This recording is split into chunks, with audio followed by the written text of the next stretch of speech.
what we want to talk about here is what happens when this nut, this air inlet nut, comes off the tool and the spring and the valve fall out of place.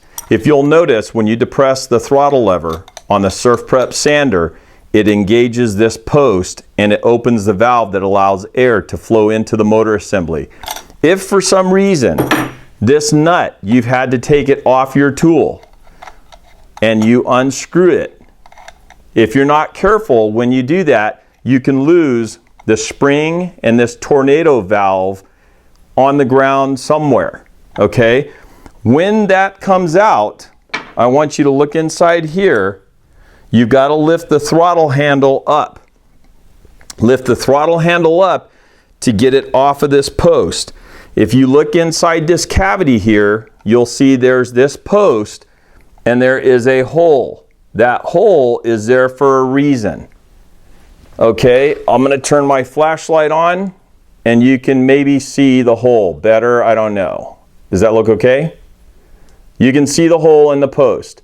Keep your finger under the throttle lever and you're going to want to take this one-way valve, or this valve, tornado-shaped valve, and drop it directly into this cavity. You're going to drop it on the floor like I just did, probably 15 times. You're going to drop it in here so that it goes down into the hole in that post. Just like that. Nice and flush. That was luck. It takes me about 4 times. I've done about 1,000 of these. Then you're going to take this spring and put the smaller end of the spring, the top of that tornado, you're going to drop it on the nib of that valve, and you're going to line it up perfectly. I just use this little screwdriver here, and you'll see that it is seated in there against that little nib. Now, the other thing that's very important is stand this up so the throttle is off that post. Get you some pipe sealant, not GM necessarily. This just happened to be in my box. It can be any pipe sealant.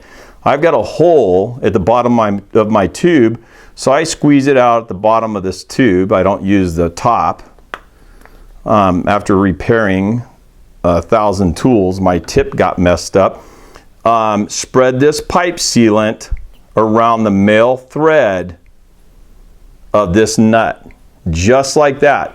Never use this. This is for plumbers, and plumbers love this. By the way, don't use this on your PVC in your yard either. It's horrible for PVC. Keep that throttle lever handle away from that post. Everything set in place. Upside down, screw this baby right in there like that. Take a crescent wrench and snug her up real good and tight. If in the future you're making disconnections or connections from this point with your ball swivel SurfPrep hose, never unscrew the hose here without having a crescent wrench on this nut. Use an open end wrench, another crescent wrench, and hold the nut in place before you unscrew this. So that way you keep that nut intact with the body of the tool. You're only undoing this. But once you put that pipe sealant on there and it cures and hardens, you're all set to go. The way that you know you've done it correctly is when you get back spring off the post. That means that spring's engaging, moving that post up and down, opening that valve. You're all set to go. I hope that helps you.